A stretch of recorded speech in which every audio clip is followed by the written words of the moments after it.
こんにちは、アリアです。今回は、オリオンという星について、スピリチュアルな観点も交えながら、お話ししていきます。オリオン座は、地球からおよそ1300光年の距離に位置する、天体領域です。夜空で、三つ星として知られる、オリオンのベルトや、赤いベテルギウス、青白く輝くリゲルなど、明るく特徴的な構成が集まっています。天文学的にも、星の誕生が活発に起こっている場所として知られ、星雲やガスの構造が観測対象として注目されています。馬頭星雲や M42 と呼ばれるオリオン大星雲も、この領域にあります。このオリオン座は、古代文明にも大きな影響を与えてきました。例えば、エジプトのギザの三大ピラミッドは、オリオンのベルトと同じ配置に作られているという説があります。オシリス神との関連性も指摘されてきました。また、マヤやシュメールでも、オリオンは神話や建築に取り入れられ、天空と人間の関係を象徴する星座とされていました。では、スピリチュアルな文脈では、このオリオンはどのように語られているのでしょうか。多くのリーディングやチャネリング情報では、オリオンは魂が試練と進化を経験する場として描かれています。対立、支配、自由、統合。こうしたテーマを極端に体験することで、魂が光と闇の両面を学び、統合に向かっていくプロセスです。また、オリオンでは、以前も動画でお話ししましたが、過去に、オリオン戦争と呼ばれる、長期的な対立の時代があったとも言われています。この時、遺伝子技術、感情抑制システム、情報操作などが発達し、魂は個としての自由を保ちつつも、集合意識の中でバランスを取る必要があったそうです。その体験が現在地球に転生している魂にも影響を与えているとされます。オリオン文明の構造も特徴的です。3次元から5次元まで複数の意識層が同時に存在していたとされ、それぞれが異なる技術や価値観を持っていたと語られています。3次元では科学文明や物質技術が発展し、4次元では情報や感情の操作、5次元では意識が現実を作るという波動調和の社会が存在したと言われています。オリオンではこれらの次元間で対立や干渉も多く、特に支配構造と精神性の葛藤が大きなテーマだったようです。最終的にはいくつかの文明が調和と統合に向かい、工事の存在として意識体で活動するフェーズに進んだとされています。技術面では、量子通信や次元移動、エネルギー変換装置などが登場する一方で、精神的な能力も高く、テレパシーや集合記憶の共有などが可能だったとされます。では、オリオンの魂を持つ人には、どんな傾向があるのでしょうか。例えば、真実への探求心が強く、論理的で観察力が鋭いこと、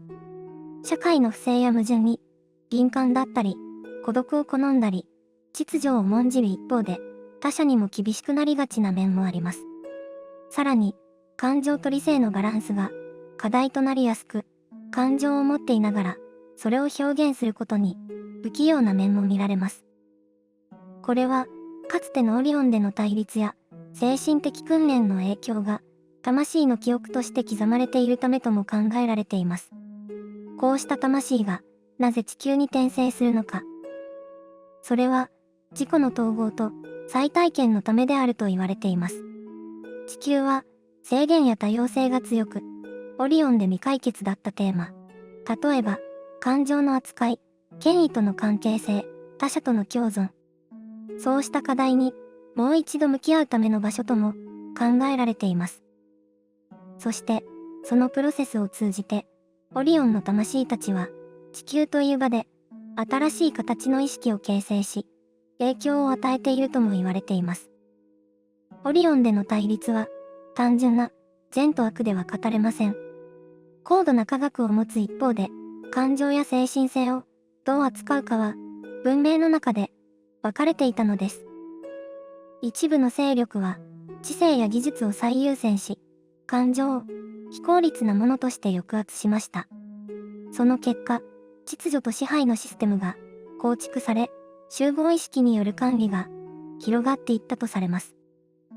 一方で、精神性や個の自由を重視するグループも存在していました。彼らは、共鳴や波動を通じて共存する社会を目指していましたが、技術的には劣勢で、長い間、精神的な抵抗を選びながらも、衝突を避けられなかったと言われています。このような背景のもと、オリオン大戦と呼ばれる、長期的な星間対立が続くことになります。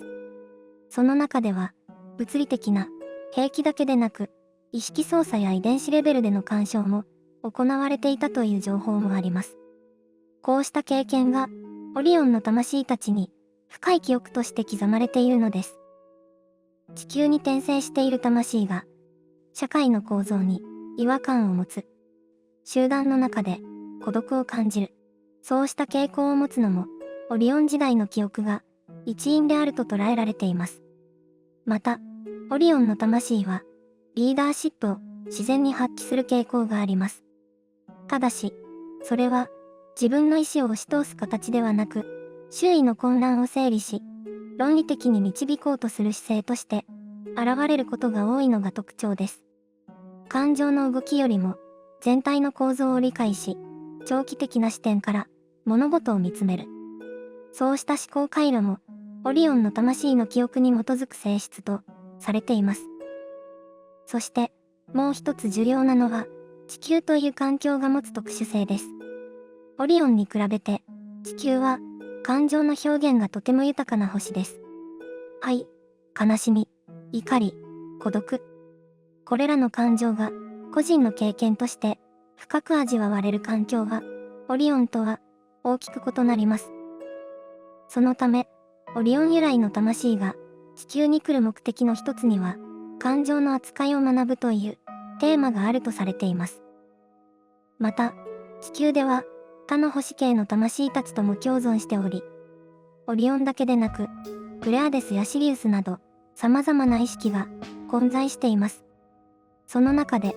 オリオンの魂が担う役割は、構造化、検証、課題の明確化といった働きです。抽象的なテーマや理想を現実の中でどう実行するか、それを考える際に、オリオンの視点が生きてくるのです。オリオンは、光と闇、理性と感情、支配と自由といった両極のエネルギーが交差した非常に密度の高い学びの場でした。その記憶を持つ魂が今地球という場所で新たな視点からそれを理解し直そうとしています。オリオンという星の歴史を知ることは自分自身の内側にある記憶や反応のルーツを見つめ直すきっかけになるかもしれません。星々の記憶は過去の話ではなく今を生きる私たちの意識にもつながっています。こうした宇宙の視点を持つことで日常の見え方が少し変わることもあります。自分という存在をもう少し広い枠組みで捉えてみる。それも一つの学びの形です。星々の記憶があなた自身の理解につながるかもしれません。最後まで見てくれてありがとうございました。また次の動画でお会いしましょう。